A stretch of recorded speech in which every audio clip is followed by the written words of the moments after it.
Short వీడియోలో నేను already మీకు చెప్పాను కదా, నేను మొన్న ఇంటికెళ్ళినప్పుడు అమ్మ వాళ్ళ ఇంట్లో నేను చికెన్ గోంగూర కర్రీ చేశాను అని. సో ఇప్పుడైతే నేను కర్రీ అనేది డీటెయిల్గా ఎక్స్ప్లెయిన్ చేస్తాను చూడండి. నేనైతే ఫస్ట్ కళాయి పెట్టేసుకుని దాంట్లోకి కొత్తిమీర, ఉల్లిపాయ, పచ్చిమిరపకాయ, ఆయిల్ వేసుకుని మంచిగా వేగించుకుంటున్నాను. మొత్తం కూడా మంచిగా ఫ్రై అయిపోవాలి, పింక్ కలర్లోకి రావాలి. దాంట్లోకి వచ్చిన తర్వాత అల్లం వెల్లుల్లి పేస్టు మంచిగా ఇంట్లో అప్పటికప్పుడు గ్రైండ్ చేసుకోవాలి. అలా అయితేనే మనకి టేస్ట్ మంచిగా వస్తుందన్నమాట. మనం అప్పటికప్పుడు అల్లం వెల్లుల్లి పేస్ట్ వేసుకుని చక్కగా గ్రైండ్ చేసుకున్నది వేసుకొని మంచిగా వేపేసుకోవాలి. అల్లం వెల్లుల్లి పేస్ట్ మంచిగా వేగిన తర్వాతనే చికెన్ మంచిగా వాష్ చేసుకుని వేయాలి. ఎందుకంటే అల్లం వెల్లుల్లి వేగకపోతే పచ్చివాసన వస్తుందన్నమాట. పచ్చివాసన వచ్చినప్పుడు కర్రీ అంత టేస్ట్ అనిపించదు, ఆ స్మెల్కి తినాలని కూడా అనిపించదు. సో అల్లం వెల్లుల్లి టేస్ట్ మొత్తం పోయిన తర్వాత చికెన్ ముక్కలు వేసి చక్కగా అది దాంట్లో ఉంచి వాటర్ అంతా మొత్తం ఇంకిపోయేంత వరకు ఉంచిన తర్వాత దాంట్లోకి సరిపడా కారము, ఉప్పు వేసుకుని చూసుకోవాలి. అది ఎలా ఉంది ఏంటి, మనకి సరిపడా ఉందా లేదా అని చూసుకున్న తర్వాత లిడ్ పెట్టేసి కాసేపు క్లోజ్ చేయాలన్నమాట. క్లోజ్ చేసిన తర్వాత కాసేపు ఉంటే ఆవిరితోనే చక్కగా ముక్క మగ్గుతుంది. వాటర్ తర్వాత పోయాలి. చక్కగా ఆవిరితో మగ్గిన తర్వాత ఒక గ్లాసుడు వాటర్ పోసేస్తే చక్కగా మూత పెట్టేసి ఉంచుకున్నాం అనుకోండి, మంచిగా ఉడికిపోతుంది లోపల. మనం మూత పద్దాక తీయకుండా మూత పెట్టేసి చక్కగా ఉంచండి, మంచిగా ఉడికిపోతుంది. ఈలోపు అన్నం కూడా పెట్టేశాను పక్కన. అన్నం కూడా చక్కగా ప్రెషర్ కుక్కర్లో అయిపోతుంది. అన్నం అవ్వగానే నేను చక్కగా ఇక్కడ గోంగూర చాలా ఫ్రెష్ ఉంటుంది, మనకి ఇక్కడ పండుతుంది కదా, సో అందుకని మాకు ఇక్కడ మంచి గోంగూర ఉంది. అమ్మ అయితే గోంగూర వలిచి ఇచ్చేశారు. చక్కగా కడిగేసి నేను పొయ్యి మీద పెట్టేశాను. గోంగూర అయితే చూసారా ఎంత ఉందో, దాకా పెడితే దాకా నిండా ఉంది కదా.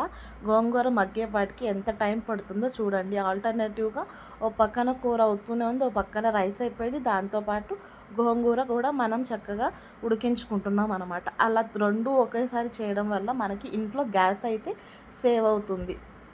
మీరు కూడా ఇంట్లో ఇలాగే చేస్తారా లేదా అనేది నా కమెంట్ సెక్షన్లో చెప్పండి.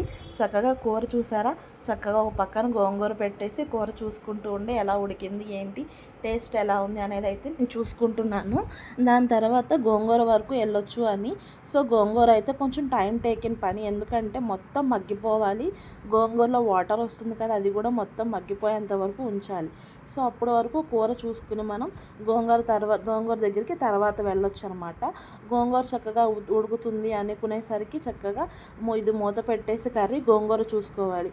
గోంగూర ఎలా ఉడికింది ఏంటి అనేది చూసుకుని మళ్ళీ తర్వాత కర్రీ దగ్గర పడిన తర్వాత చూడండి ఎంత బాగుందో. నేనైతే కర్రీలో కొంచెం కారం తక్కువ వేసాను, అమ్మ ఎక్కువ తినలేరేమో అని. సో మీరైతే చూడండి, కర్రీ మొత్తం ఎంత చేసినా మనం అమ్మ చేయి పడిందే చాలా అంటే చాలా వేస్ట్ కదా. అమ్మ చేయి పడితేనే ఆ కర్రీ చాలా అంటే చాలా బాగుంటుంది. నాకైతే అమ్మ చేయి పడితేనే చాలా ఇష్టము. ఈ కర్రీ మొత్తం అయ్యేసరికి అమ్మ ఫేస్ కూడా రివీల్ అవుతుంది చూడండి. నాకైతే చాలా హ్యాపీ ఉంది అమ్మని ఇట్లా వీడియోలో చూడడం, నాకైతే భలే అనిపించింది. మీరు కూడా చూడండి. ఓ పక్కన గోంగూర అయితే అయిపోయిందనమాట. గోంగూరని నేను పప్పు గుత్తితో చక్కగా మెదుపుకుంటున్నాను. మీలో ఎంతమంది పప్పు గుత్తి అంటారు దీన్ని తెలీదు. దీన్ని అయితే పప్పు రుబ్బుకుంటాం కదా, దాంతో నేనైతే మెదిపేసుకుంటున్నాను. చాలామంది గోంగూరను మిక్సీ పడతారు, మా ఇంట్లో అలా పెట్టరు. ఎందుకో నాకు అట్లా నచ్చదు, మా అమ్మ కూడా అలా అలవాటు చేయలేదు. సో నేనైతే పప్పు గుత్తో చక్కగా గోంగూరని మెదిపేసుకొని ఒక పక్కన చక్కగా కర్రీలో వేయడానికి చూస్తున్నాను. మీరు చూడండి కర్రీ ఎలా ఉందో, అయిపోతుంది అనగా నేనైతే చక్కగా గోంగూర చక్కగా వేసేసాను. ఎంత వచ్చిందో చూడండి. చక్కగా నేనైతే మొత్తం గిన్నెడంతా అయిపోయింది అనుకున్నాను, తీరా చూస్తే దాంట్లో కొంచెం కూడా రాలేదు. బట్ పర్లేదు, మనకి ఇక్కడ గోంగూర పుల్ల పుల్లగా ఉంటుంది కదా, మనం కొంచెం వేసినా సరే టేస్ట్ అనేది చాలా అంటే చాలా బాగుంటుంది. అందుకే గోంగూర అనేది తింటూ ఉండాలి అప్పుడప్పుడు, పుల్లటి వస్తువులు, మనకి సి విటమిన్ వస్తుంది. గోంగూర మీకు ఎక్కడైనా దొరికితే చక్కగా వీక్లో 2 టైమ్స్ అయినా తినండి. గోంగూర కానీ చుక్కకూర కానీ సి విటమిన్ మంచిగా ఉంటుంది. గోంగూర పచ్చళ్ళు, లేదంటే గోంగూర చికెన్, గోంగూర రొయ్యలు, గోంగూర బోటి ఇలా చేసుకుని తినవచ్చు. నార్మల్గా తినకపోయినా గోంగూర పప్పు అయితే చాలా అంటే చాలా బాగుంటుంది. మీరు ఎప్పుడన్నా తిన్నారా లేదా అనేది నా కమెంట్ సెక్షన్లో చెప్పండి. గోంగూర వేసుకున్న తర్వాత చక్కగా కర్రీ చూడండి ఎలా అవుతుందో.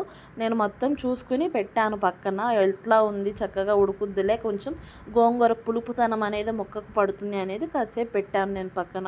కాసేపు చక్కగా మగ్గిపోతుంది అని చక్కగా పెట్టిన తర్వాత అయితే అమ్మ అడిగింది, ఉప్పు కారం సరిపోయిందో లేదో చూసావా చిన్ని అని. సో నేనైతే చెప్పాను, అమ్మ నేనైతే తక్కువ వేసాను ఉప్పు కారం, ఒకసారి వచ్చి చూడు ఎలా ఉంది అనేది అయితే అమ్మని అడిగాను. అమ్మ అయితే కొంచెం చూసుకునేయమ్మా అని చెప్పారు. సో నేనైతే చూసేసాను.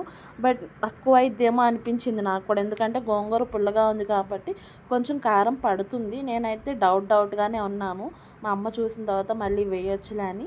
తర్వాత ఈలోపు గరం మసాలా మంచిగా చూసేసుకుని గరం మసాలా కూడా వేసేసుకున్నాను. ఇది కూడా అమ్మ కూడా ఇంట్లోనే తయారు చేసుకుంటుంది గరం మసాలా. అమ్మ కూడా నాకులాగానే ఇంట్లో తయారు చేస్తుంది. ఈలోపు అమ్మ వచ్చి కూరలో ఉప్పు కారం సరిపోయిందా లేదా అని మొత్తం చూసుకుని కొంచెం ఉప్పు కారం ఎంత కావాలో అంత వేసుకొని చక్కగా సరిపడా చూసుకుంటుంది. అంతే కదా, అమ్మ చేయి పడింది ఏ వంట కూడా ఫుల్ ఫ్లెడ్జెడ్గా మంచిగా ఉండదు. అమ్మ చేయి పడితే ఆ కర్రీ టేస్టే మారిపోతుంది. ఎంత మనం వండినా అమ్మ చేయి పడాలి, అదే నాకైతే నచ్చుతుంది. అమ్మ అయితే మంచిగా అన్నం ఒక పక్కన పెట్టేసింది, కర్రీ కూడా వండేసినట్లు నాకైతే అనిపించింది. అమ్మ చేపడితేనే కర్రీ చాలా అంటే చాలా బాగుంది. మీకు ఎలా